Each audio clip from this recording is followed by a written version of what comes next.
Let's go! You guys, I love your comments on each and every one of our videos, but I've never seen what I saw happen yesterday for our Major Burns transfer portal piece. I got so many comments about how you would want an offensive lineman over Major Burns. So the only way I can respond to that is actually do some research on some potential offensive linemen that could join LSU. And believe it or not, LSU is going to need some help from a legend in this category. So subscribe, and of course, let's have some fun today. Let's go! Alrighty, so if you guys do not watch the rest of this video, I'm going to be a little disappointed in you because I keep hearing, all right, we need an offensive lineman in the transfer portal. So why don't we go look at the transfer portal and see if there are any uncommitted offensive linemen that are not only available, but good enough to play at the SEC level. So, here we go. So, as you can see, the top offensive linemen here have already gone to new schools. So, let's just start with the highest offensive lineman here. And first thing is obviously Eric Wilson was rumored that he was interested in LSU because obviously his teammate Liam Shanahan from Harvard went to LSU the year before. It just didn't work out. He ended up going to Penn State, and it would have been nice to get another offensive lineman. I just slobbered. That was embarrassing. I don't think you guys saw it. But anyway, it would have been nice to get another offensive lineman. So let's go with the highest guy. That is, Snoop, you would have loved that. Let's go with the highest rated guy on the board. Justice Alawusin out of UNLV. Now, before you judge UNLV and the Runnin' Rebels, I understand that it's more of a basketball school than football school. Don't get carried away with the label. Justice actually was a really good offensive lineman at UNLV, and as you see here from his official UNLV profile here, he's out of Foster High School, Richmond, Texas, so he played at a competitive level, and he played pretty much every game last season for UNLV, but even before that, this is via Alan Rubenstein. Here he is. Oluwusin is ranked as the 9th best transfer still available in the portal. But here's the thing that I found really interesting about him. He started 12 games at right tackle for UNLV the last 3 seasons, 5 at left tackle, and 1 at left guard. So not only are you getting a player here that has 2 years of eligibility, he has, of course, a lot of experience. And on top of that, I appreciate this as a fellow YouTuber. I wish he would post more because some of his content on his YouTube channel was actually pretty good. He's an interesting personality. However, there's a holdup. You see here, he already has a Final 3 of Baylor, Houston, and Miami. So LSU a little late to the party, which means more than likely, even if they wanted him, he already has a top. So, yeah, I think it would be interesting. Of course, I would rather him over a safety in Major Burns that has not played at all. We've seen Justice play 3 different positions, albeit at a lower level. And boom, this was a guy that one of you mentioned in a comment yesterday, C.J. Thorpe, an offensive guard at a Penn State. So this makes a lot of sense, right? He was a elite 4-star offensive lineman, and he's a highly rated transfer. So C.J. Thorpe, let's take a look at his profile. And look, C.J. Thorpe enters the transfer portal. This is from Black Shoe Diaries, a really good SB Nation website. And as you can see here, they show his announcement. But here's the interesting thing about C.J. Thorpe. Here he is tackling what looks to be J.K. Dobbins or Chris Olave, or throw it back to Terrell Pryor. I'm kidding. The problem with C.J. Thorpe is he appeared in 32 games and made 8 starts, including 8 starts, including 3 this past season. He'll continue his career notably at defensive tackle. But LSU's deepest position on the team is defensive tackle. So, obviously, if you decide to recruit him as an offensive lineman and he says, okay, I want to be an offensive lineman, and then he wants to move back to the other side of the ball, then you wasted this entire opportunity. So, yeah, that's you wouldn't know that at first. And the reason why in the transfer portal he's listed as a guard, because that's what his recruiting profile said. So, yeah, he should be with the transfer defensive tackles. And as many of you know, LSU doesn't need any defensive tackles for the foreseeable future. So the two highest rated offensive linemen that are still uncommitted per 247 is not available. So now we get to Brandon Cunningham. What makes this a little bit different is you look at the transfer portal and you see the word immediate. Now, this is where it gets really fascinating. And the other two guys, I believe, were immediate transfer guys. So, the new NCAA rule was passed, said players will be allowed a one-time transfer rule, which means they will be immediately available to play. But like I said yesterday in our Major Burns video, there is still some unclarity or lack of clarity. Is unclarity a word? There still is a lack of clarity regarding the offensive line, regarding interconference transfers. Can a guy go from one school to another school in conference and boom, be immediately available to play? That is still unclear. I would like to think that over the next couple of months, we will see a rule set in place that you can go from one SEC school to the next. Get to our first SEC player that is available, and that is Brandon Cunningham, a 3-star tackle, signed and developed as an offensive lineman. Cunningham played in 9 games, as a redshirt freshman last fall, missing only the home contest with Auburn and the Bulldog victory in the Armed Forces Bowl, which is interesting. And Cunningham made the SEC's first year honor roll as a marketing major. Interesting.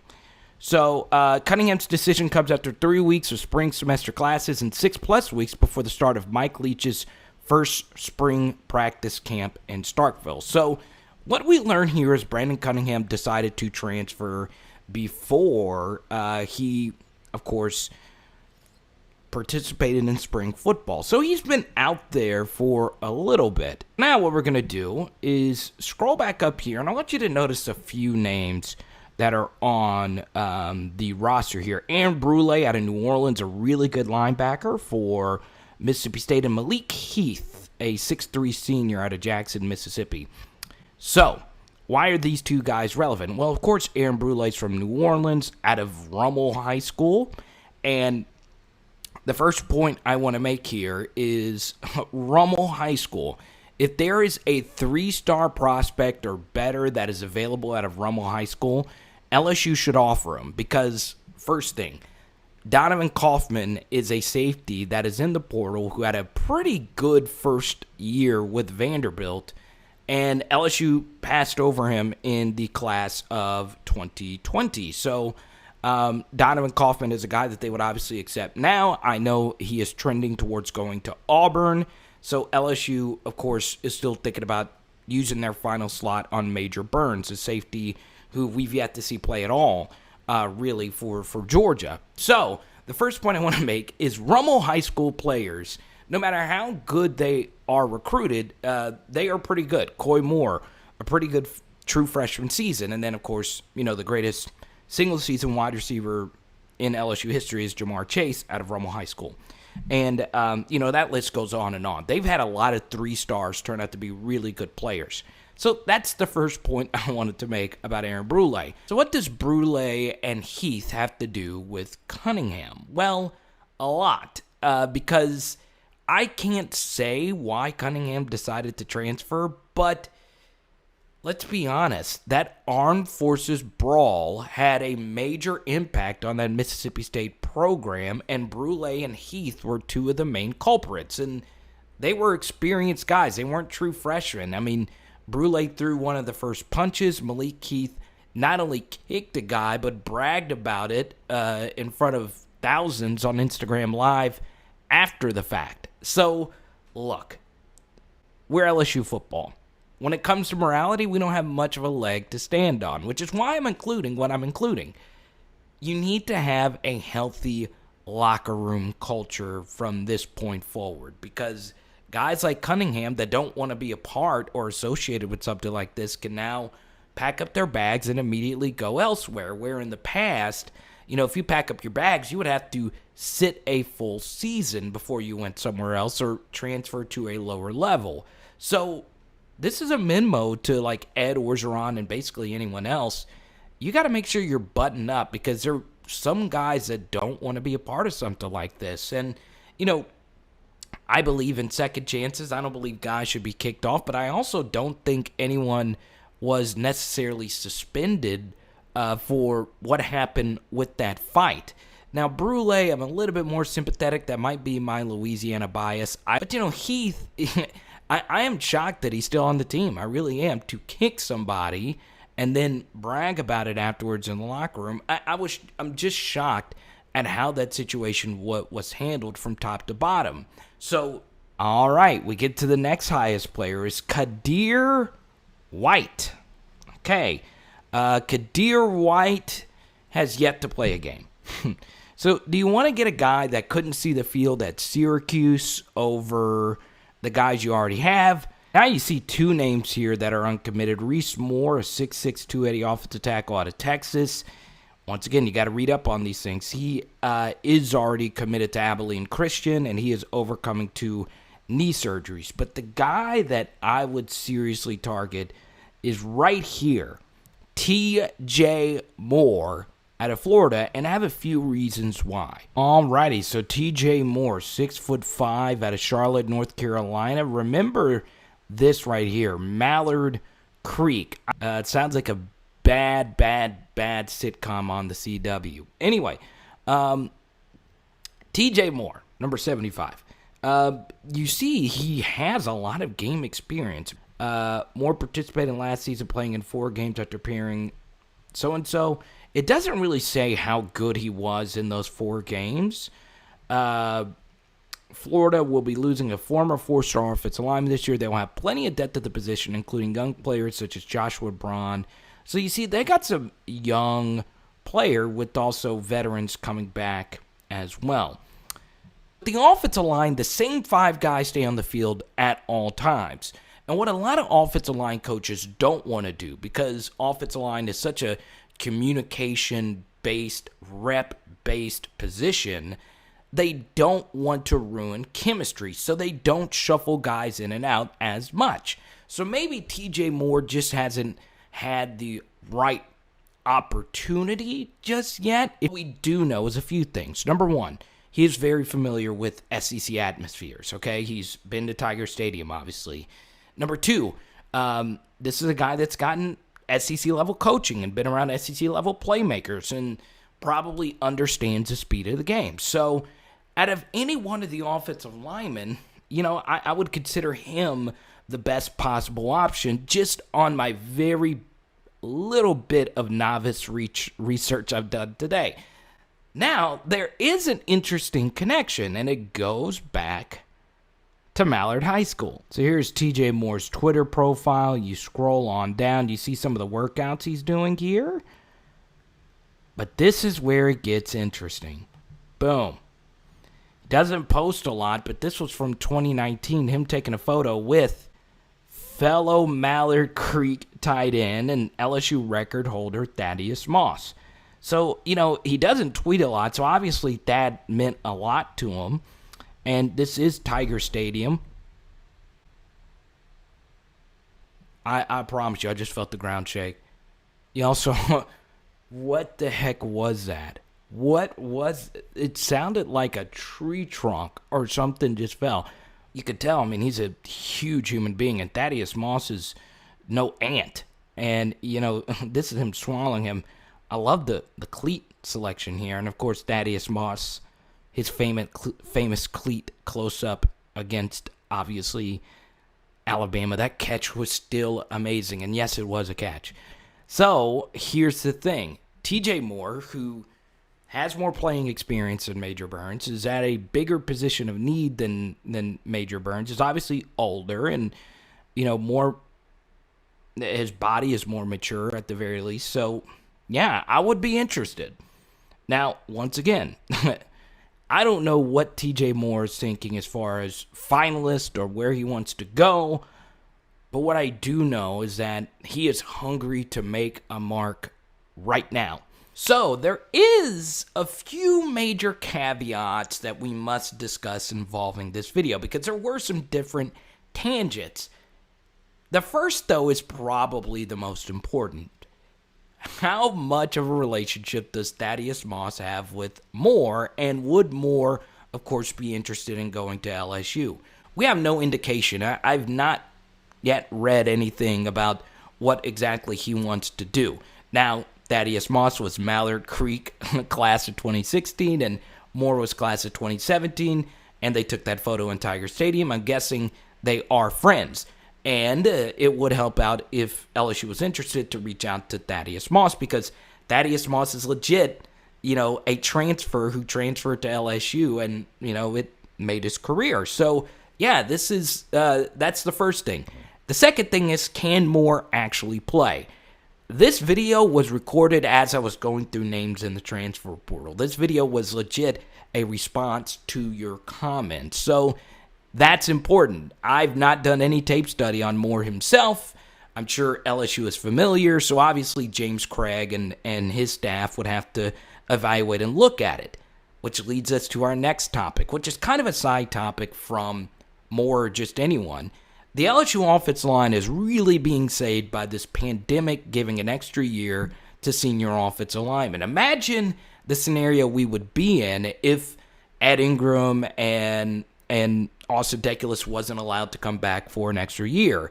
That would put LSU in a really tough spot because it's not only the starters, it's the backup offensive line that really struggled during the spring. So another topic we have to discuss is James Craig's development of the LSU offensive line. And we've done, in fact, a video on how I think the quarterback race will be heavily affected on how this offensive line performs in the fall, because I think one of the QBs in particular should be the starter if the LSU offensive line isn't that great. And you can watch that video with this gray flashy thingy right here.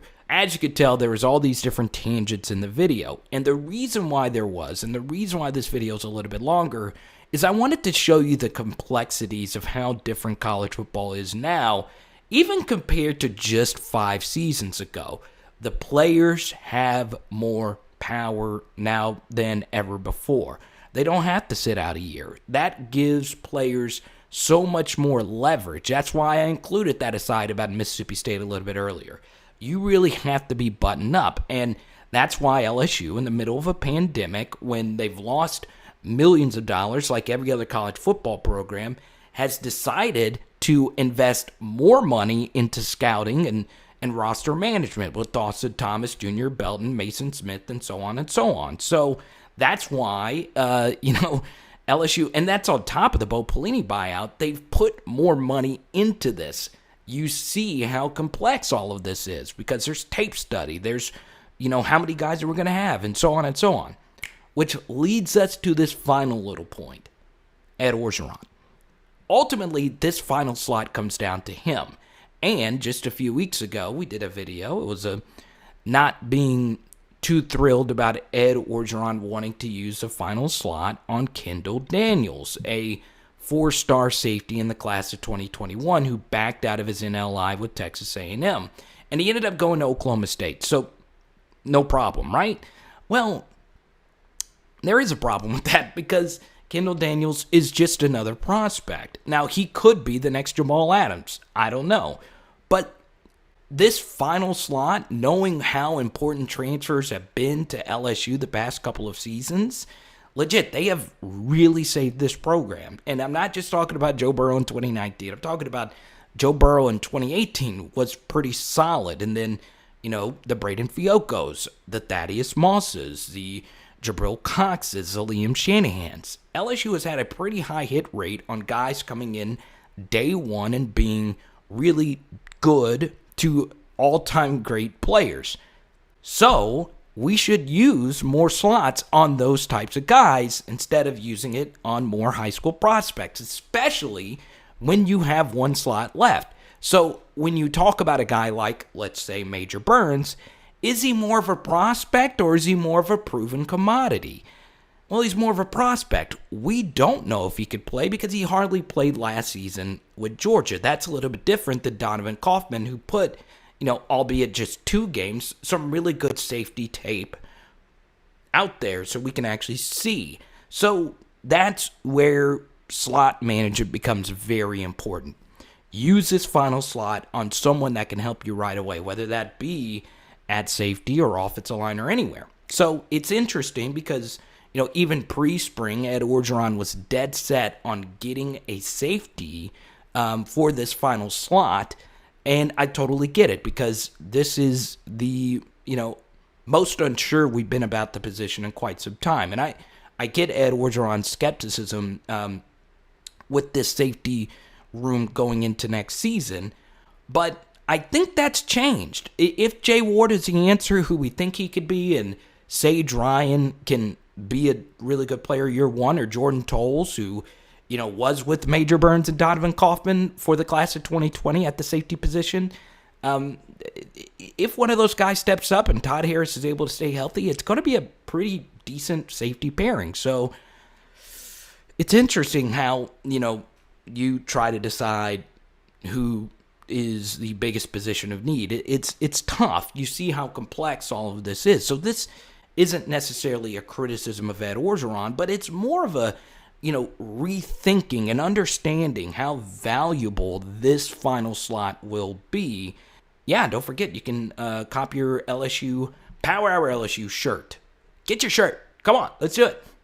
It is Power Hour LSU. Boom!